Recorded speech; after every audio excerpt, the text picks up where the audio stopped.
Explain where the cuts the president's plan? Hey, Chris, see, that's the point. It's tit for tat. I pointed out that your party has said the president doesn't have a plan. Your plan doesn't have any cuts in it. Hey, would you Chris, explain that to me? Your president, who sends a tingle up your leg, has not been serious in 6 months. Why do you ignore that, Chris? Why do you ignore that? I think it's our president. He is our president. And most of all, tingle's your word. So let's go on. He doesn't send a thrill up my leg, Chris, all right? And he has not been serious about this debt crisis. And why don't you jump on that?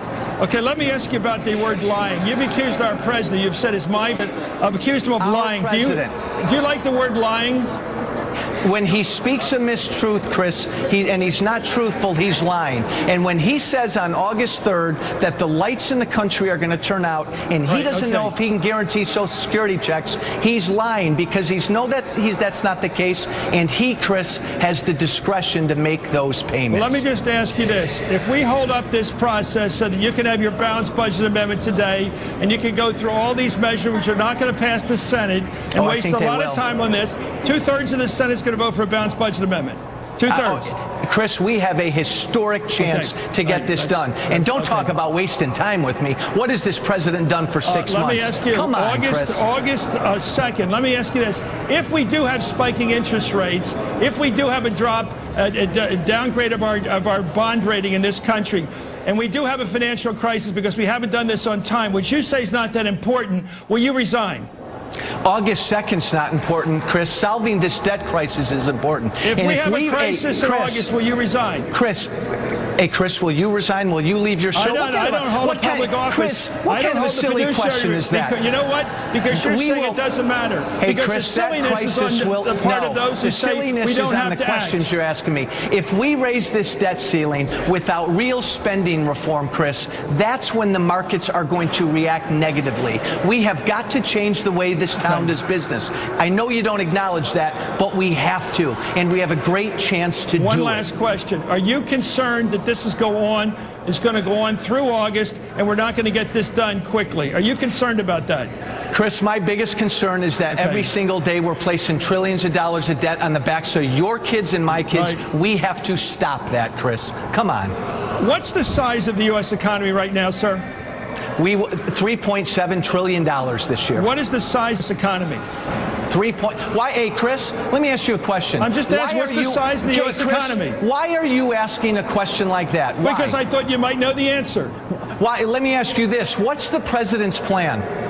What's the president's plan, Chris? Is to sign a debt ceiling bill before August 2nd, which you say is not important. What will that what is his plan? What that will do is avoid default. It'll avoid a crisis in the world, which everyone recognizes who understands the situation. Hey, Chris, you challenge that, and that's your right. You're a congressman. Chris, therefore, I think you should think about your responsibilities. Chris, how serious a job has he done with government spending? Sir, this is I want to see both sides look at government spending. He has proposed. Chris, are you happy with the job he's done? Today, he supports the Gang of Six with up to a $4 trillion debt reduction. What did he support? You have said you will do everything you can to stop that. You, sir, did he support his own commission, Chris? Chris, did he support his own debt commission? Did you? Did he no? Did he mention debt in his State of the Union? Sir. Come on, every time Chris. you make a challenge to him, I ask you, do you have specific cuts? This is what you do on your show. This is what you bully. You know what you do? You bully guests. Answer me a question. Did the president ignore the debt situation in his State of the Union address? We have seen this issue coming, sir, and you have seen it and planned for this kind of obstructionism from the beginning. You guys have been organizing yourselves. Organizing yourself to bring this to a crisis, and you've succeeded, sir. Hey, Chris, I'm just asking, will you play by the rules and quit if you're Here's how out of touch you are. You said Grover Norquist is my boss to start this show. Oh, come on. How silly is that? He wrote the petition, and you signed it the way he told you to. Verbatim. Chris, you did what he told you to do. I've signed a number of petitions. Why? Why did the Senate vote 97-0, Chris? 97-0 against the president's budget. Why? Sir, Why? You signed.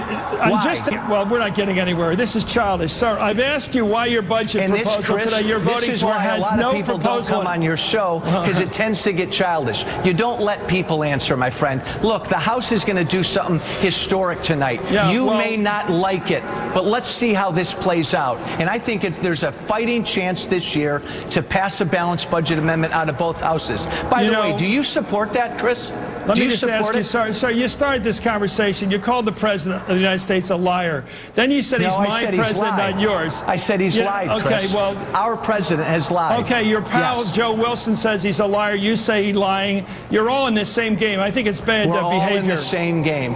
You know, you were a lot before you got so caught up in this. You've got to improve your language a little bit, sir. We'll be better off. But please come back on the show. You need to be more objective, but I love it, Chris. Thank you. Thanks for coming on, sir. Congressman Joe Walsh. Thank you.